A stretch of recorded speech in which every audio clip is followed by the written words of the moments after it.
Hi, I'm Andre.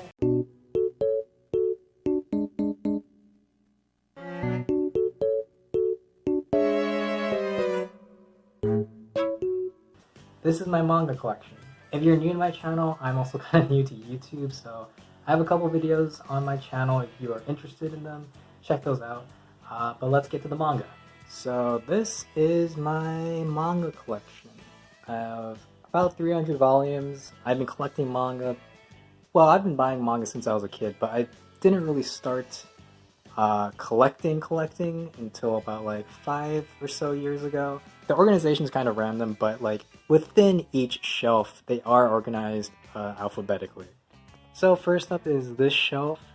The first thing we got is 20th Century Boys volumes 1, 2, and 3. I remember reading 20th Century Boys back when I was in high school, during the time when I still read Scamlations. So I have read the entire series, I'm just collecting it now. Obviously I'm kind of behind though. But yeah, great series. Next up we have Beastars volumes 1, 2, and 3. I'm a huge fan of the anime. It's one of the best, or one of my favorite modern anime that I've seen recently. Unfortunately, because it's on Netflix, it's probably not going to get a home video release in the US, so I won't be able to collect the Blu-ray. So I'm kind of settling for the manga, which is great too. Same story, just very different art style. But next up we have Blank Canvas, so volumes 1, 2, 3, 4, and 5. That's the entire series, plus the first volume in Japanese. The Japanese title is Kakukaku Shikajika. And this is a manga by Higashimura Akiko, who wrote Princess Jellyfish and Tokyo Tarareba Musume, or Tokyo Tarareba Girls. And this is a really great series. This is probably one of my favorite series in my collection that I've read recently. It's basically an autobiographical story about how she got into art school, how she started her career as a manga artist, and most of all, it's about her relationship with this mentor of hers. And it's very touching, and she's very humble and honest about some of her feelings when she was younger, and some of the regrets she has. Yeah, every volume of this series has made me cry, so that's a high recommendation. So next up is Chihayafuru, which I'm a huge fan of the Chihayafuru anime, and this is kind of my Chihayafuru book collection. So I have the first the entire 3 volumes of the Chihayafuru Middle School arc, which is, I guess, a spin-off. And then the main series, I have volumes 1, 2, 3, and 11. Kind of random, but 11 has actually all the main characters on the cover, which is why I own that. I also have the official comic guide. Let's see. The Chihaya to Oboeru Hyakunin issue, which, explaining what this is would make me have to explain what Chihayafuru is, and that's kind of a dangerous thing to do. Trust me though, this is a fantastic series. Then we have the official fan book, and the anime Chihayafuru Kanzen guide, or the perfect or complete guide to the anime, which is technically not really complete because it only covers the first 2 seasons, and there are 3 seasons now. But yeah, I love Chihayafuru. But next up we have the Drops of God right over here. And I have volumes 1, 2, 3, and 4, or omnibuses 1, 2, 3, and 4. There are 5 omnibuses that have been published in the US by Vertical, but there's actually like 70 volumes in Japanese, so that's a shame. Hopefully they'll continue to publish them, because this is a great series. It feels like a shonen-y, like competition type of series, but it's about wine tasting. So here's the thing, I'm not interested in wine. I've never been interested in wine, but this series has made me interested in wine, and it's taught me a lot about wine that I would have never in my life would have learned about. So that's pretty cool. I love this series a lot. I'm reading it. You can read it on Amazon Kindle for free, I think, if you have Prime. So that's cool. Moving on, we have Monster, and I have volumes 1, 2, and 3. Same, obviously same author, artist as 20th Century Boys over there, but Monster is the first series that I read from Naoki Urasawa. Unlike 20th Century Boys, which is kind of a sci-fi thriller, Monster is a much more, I guess, slow. It's more episodic. It's also a mystery, like 20th Century Boys, but it kind of delves into the characters more, I think, compared to 20th Century Boys. But it's also really, really good. I need to finish collecting that. So here we have Shigatsu wa Kimi no Uso, volumes 1 through 11. That's complete. English title is Your Lie in April, which is a great drama about these musicians. I might actually recommend, this is one of the first manga I've read in Japanese. I might actually recommend the anime over the manga though, even though I love the manga, but it is a music themed story, so it kind of helps to hear the music through the anime. And A1 Pictures did a great job animating it as well. It looks great, so by the way, Your Lie in April is great. Let's move on to the next shelf. Everything on this shelf is in Japanese. So the first thing we got is Akibi-chan no Seirafuku. This is a really cute slice of life, kind of a fluffy slice of life manga about a middle school girl, a little girl who's like super excited about middle school basically. The art is also like really, really great. And when I say that, I'm not talking about like it's super realistic or something. What I mean is the poses, the gestures, the facial expressions, just the figure drawing is really, really impressive and really strong. And the clothing wrinkles also. But yeah, it's very episodic and like light and kind of inconsequential, but if that's your thing, definitely check that out.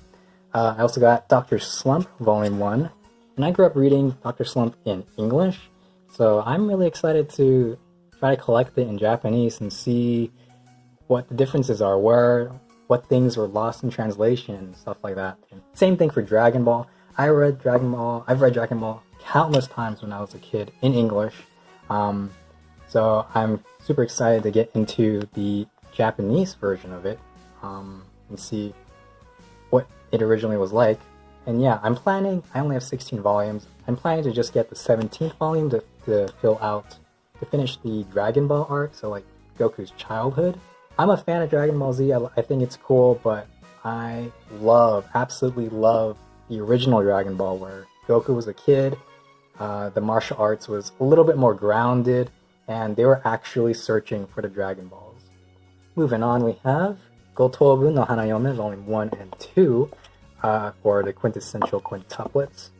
I got recommended this from a friend, and honestly, I enjoyed reading these two volumes. They were fun, but it's not anything I haven't seen before in harem manga. So far in volumes 1 and 2 of Gotobu no Hanayome, it doesn't really offer anything really new, particularly new.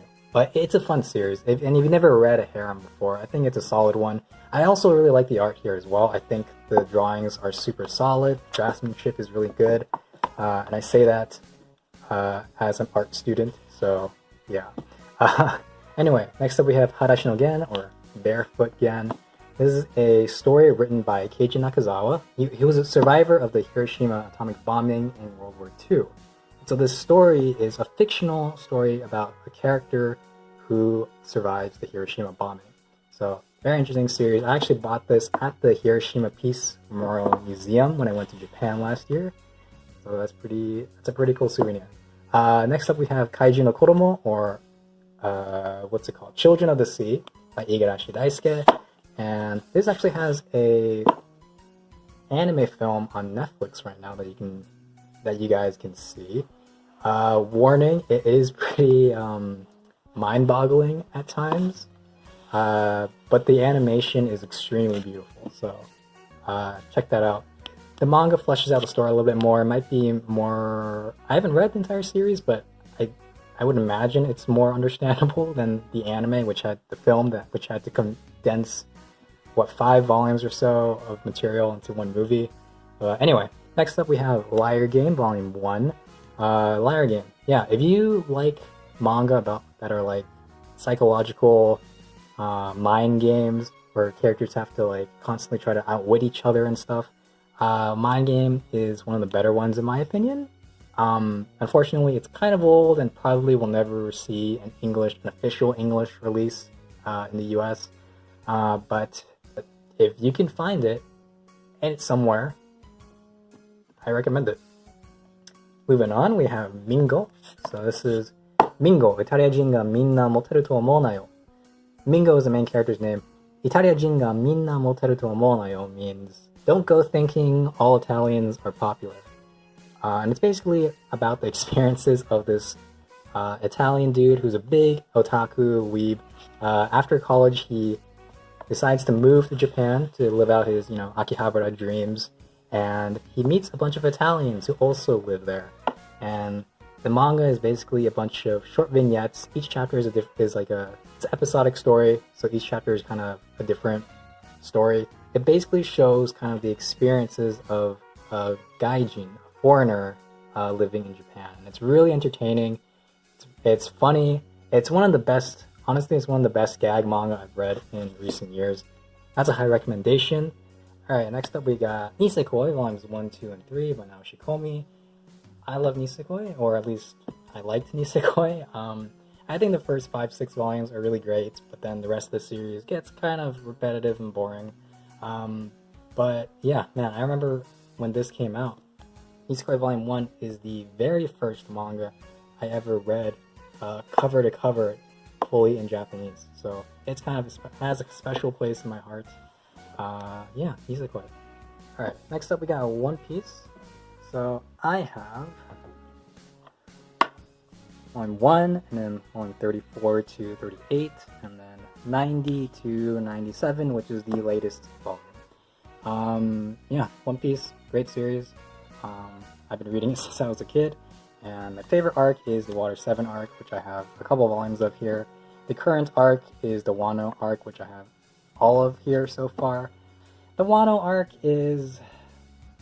I think it's alright. I think there's a lot of really cool moments in the Wano arc. I like the flashback arc, but I think the writing and the plotting is kind of messy in the Wano arc. But again, there's some cool moments, and I do have a suspicion that, like, rereading it, just all of it in one go, I would probably enjoy it more than reading it week to week. But we'll see. Moving on, I also have the One Piece, I don't know what you call these, character books or data books, whatever. Red, Blue, Yellow, Green, and Blue Deep. And finally at the end of this shelf here, we have Vagabond, not Vagabond, Volume 1. I kind of got this on a whim when I was in Japan. I just saw the cover and I was like, whoa, that looks cool. And yeah, I read this volume and it's cool, it's interesting. It kind of reminds me of the Akira Kurosawa films. But ultimately, I don't know if it's really my thing. I know it's like super popular with manga collectors, or I guess it was. I don't know if people still collect Vagabond today, but yeah, I don't know. I read the first volume, I thought it was interesting, but I'm not like super interested in what happens next, so I'm kind of fine with just having this one volume. Alright, next shelf. Excuse me, Reina and Kumiko. So first up on this shelf we have Araburu Kisetsu no Otomedomo. That's hard to say. Araburu Kisetsu no Otomedomo yo. Or in English, O Maidens in Your Savage Season. Let me pull out one of the volumes. Yeah, this is a fun series. This is a kind of a romance, drama, comedy. I guess it's more drama than comedy. But it's written by Mari Okada, so if you know Mari Okada, you kind of know what you're getting into with her kind of storytelling.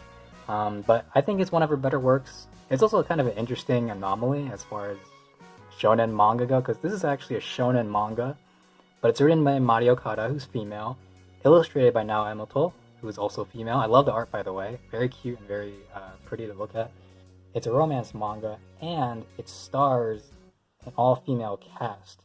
Well, not all-female cast, but all the main characters are female. But it's in a shonen magazine, so it's interesting because it's technically a shonen romance, but it feels like a shoujo romance, which is not a bad thing. I actually was buying them in English for the first 3 volumes, but then after volume 3, I was like, kind of want to know what happens next, and I don't really want to wait 2 months for volume 4 to come out in English, so I think I'm just going to get the Japanese. So I ended up just collecting the rest of the series in Japanese, and replacing my 3 English volumes with Japanese copies. So there you go. Then we have Bakuman, and I have volumes 1, 2, 3, 4, 5, 6, 7, 8 19 and 20, and the character data book Kyaraman.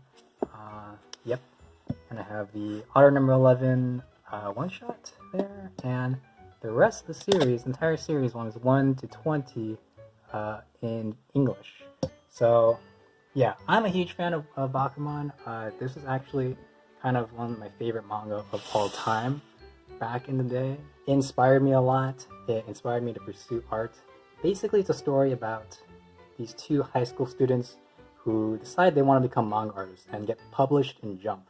And so it kind of tracks their entire career from when they're basically amateurs to when they become pro manga artists with a popular shonen manga and an anime deal. So it's very inspiring, and yeah. Though I would like to offer one piece of warning.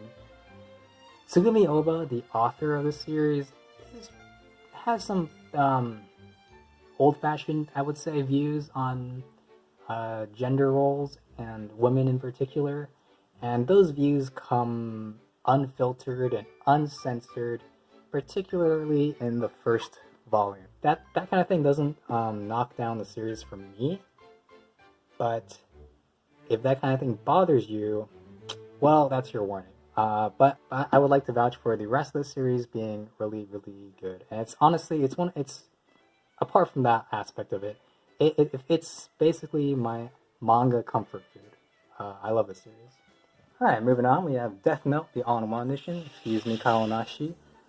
Death Note all-in-one edition. This is awesome. I mean, Death Note, you know, first half is great, second half is, it's alright. But what I really love is this all-in-one edition. I say that unironically, completely unironically. They put the entire series in this one huge-ass book, and it's amazing. I love reading out of it. I love the way it looks on the shelf. It looks so awesome on the shelf. Viz Media, Shueisha, please make more series in this all-in-one format, or just giant-ass omnibus format, please. Okay, moving on to the next shelf. So next up we have the Fooly Cooly Omnibus. I'm a huge fan of the OVA, which has kind of a reputation for being very strange and nonsensical and maybe even kind of hard to understand. But if you thought the anime is hard to understand, the manga is even more hard to figure out.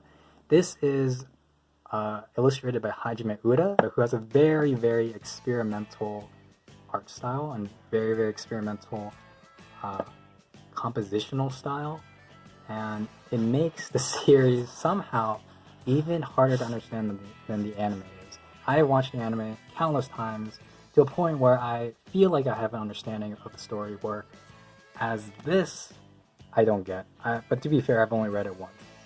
But yeah, moving on. The rest of the shelf is kind of my Naruto collection. So I have volumes 1, 2, 3, 4, and 72 in Japanese. I also have this thing, which is a 4-in-1 omnibus. So it has the first 4 volumes of Naruto in it, and this is only available at Japanese convenience stores, so it's kind of rare. It's kind of cool. And then we have the series in English, so I have volumes 1 to 27, 28, 72, and 72. Again, like Dragon Ball, I prefer pre-time skip Naruto to post-time skip Naruto. So I'm not a huge fan of Naruto Shippuden, but I do have the first and final volumes of it. And that's kind of a theme for me. As far as shonen manga, when they have time skips, I usually like the pre-time skip stuff more than the post-time skip stuff. It's the same for One Piece as well. But yeah, I have the first parts of Naruto, and Naruto is kind of probably the biggest manga of my childhood. So yeah, and I have 2 copies of 72 because one of them is in good condition, and the other one is in bad condition, but it's the first printing, so it's kind of special. And I have the 7th Hokage and the Scarlet Spring, which is like a little epilogue story. And then we have Naruto, the official fan book. And then some non-Naruto stuff. We have Shokugeki no Soma, volumes 1, 2, and 3 in Japanese. Yeah, I remember reading that. I remember being caught up on that actually like years ago, and then I fell off somewhere. But I do remember the first couple arcs being pretty entertaining. And then Yakitate Japan, which is also a culinary competition manga like Shokugeki no Soma, but Unlike Shokugeki no Soma, there's no fan service, or there's very little fan service if there's any. It's also specifically about baking bread. Yeah, Yagatari Japan is a very, very nostalgic series for me. The first couple arcs are really, really good, and I really, really like them. There's also an anime for it, but unfortunately, this series does jump the shark towards the end, and yeah, it gets really bad towards the end, but it's still a very nostalgic series for me. Moving on. Okay, next up we have, Mach 5 and Shooting Star. We have Full Metal Alchemist, the Full Metal Edition, ones 1, 2, 3, and 4.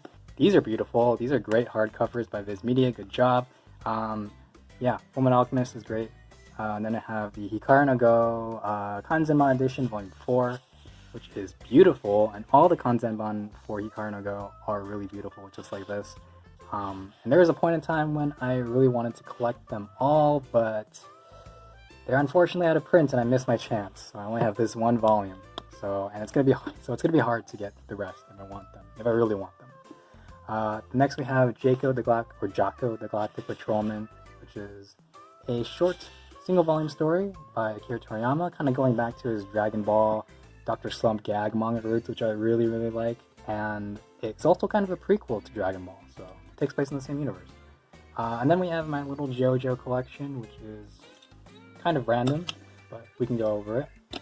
First up, we have the third volume of the Diamond Is Not Crash Bunkoban edition.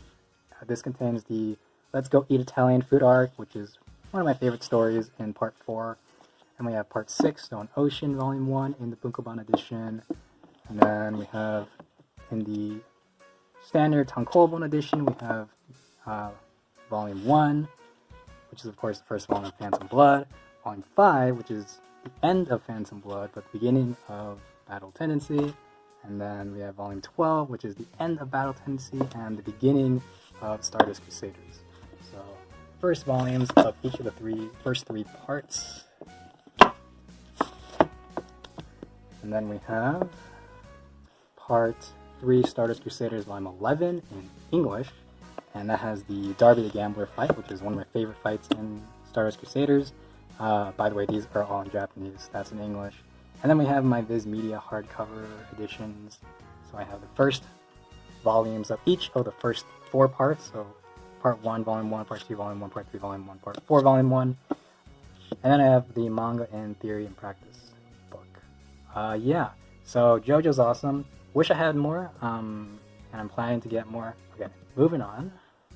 The Life-Changing Manga of Tidying Up by Kondo Marie, or Marie Kondo, as we say in America. Marie Kondo. Have you seen her Netflix show, Tidying Up? This is basically an extended version of that in manga form. It's cute. And then we have My Lisbon Experience with Loneliness by Nagata Kabi, which is an autobiographical manga. And it's simultaneously very depressing, but also very hilarious. And I just hope Nagata Kabi is doing okay, because she goes through a whole lot in her manga series. Next up, we have the Neon Genesis Evangelion Omnibuses, entire series complete. I have a confession to make. I might be a fake fan because I've never watched the anime for Neon Genesis. I've only read the manga.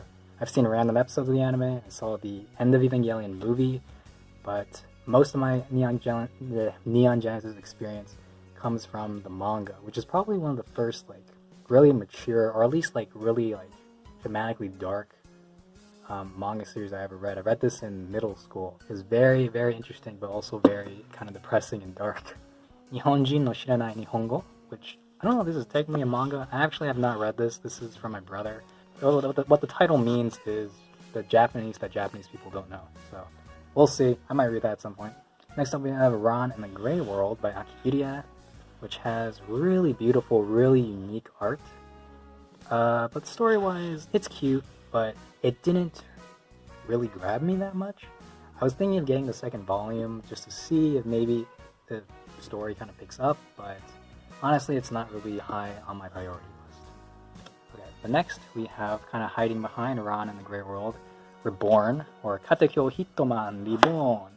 Volume 1, and I also have the Reborn Korore art book, which is like the smallest, dinkiest little art book maybe I've ever seen.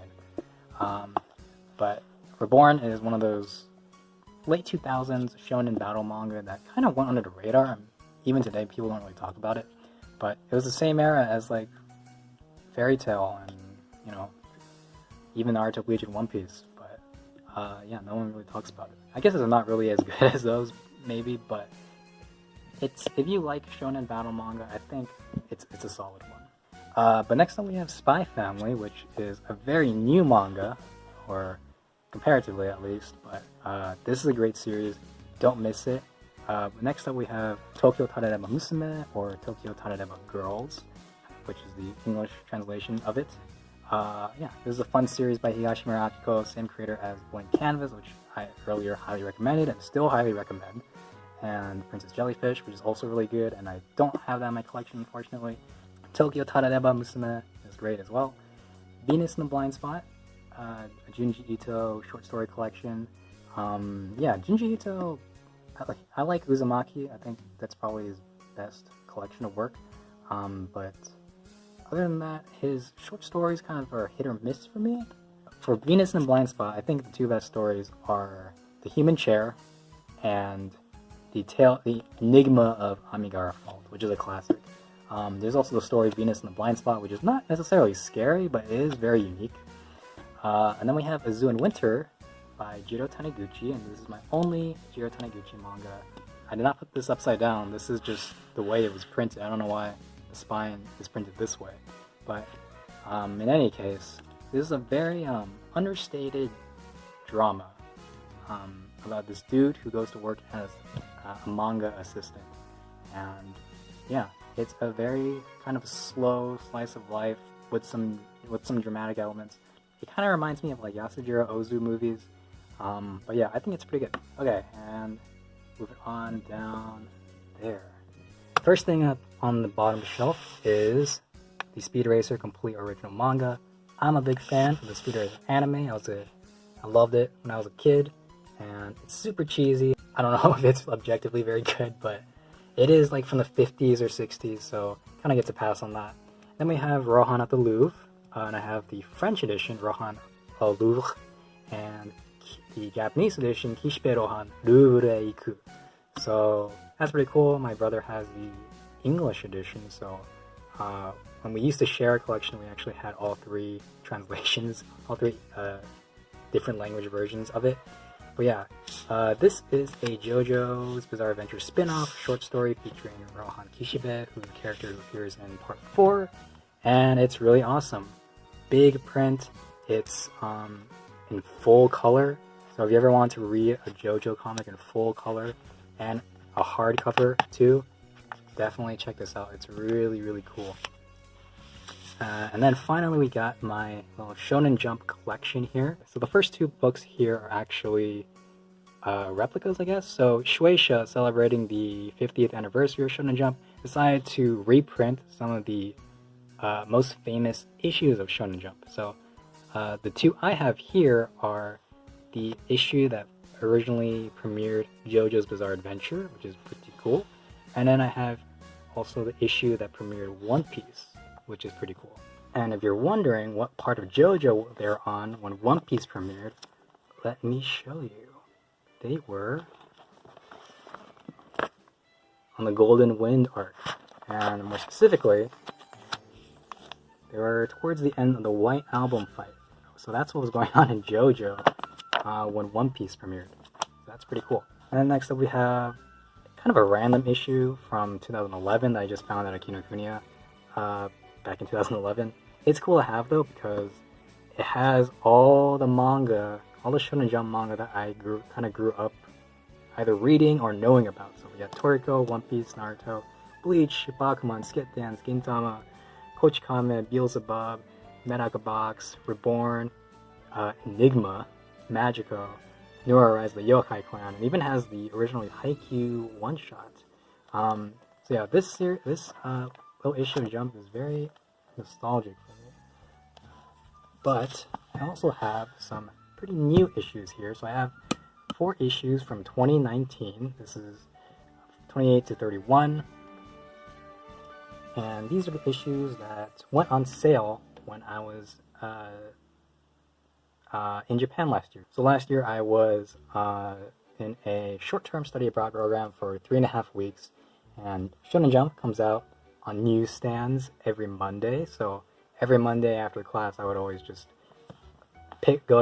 stop by a 7-Eleven or whatever and pick up a new issue of Shonen Jump, and this kind of documents my time in Japan, which is kind of cool. Now let's move on to the final part of my collection, and that is One Piece.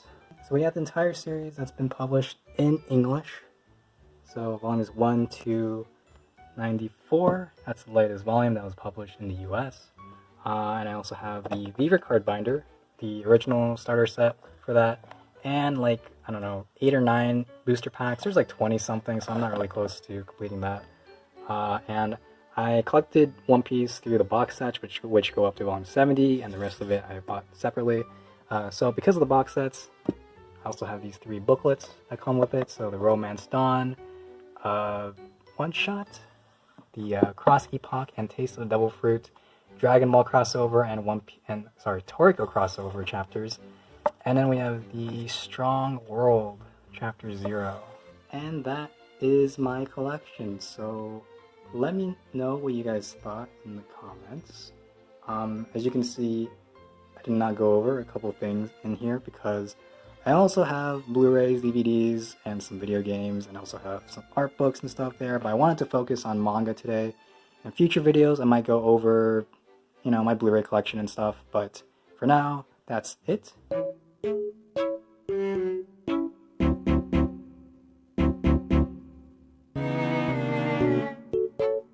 Thank you guys so much for watching. I'm going to put some links to some of my other videos up on the screen if you are interested. But whatever you plan on doing once this video ends, remember to have fun. Bye guys.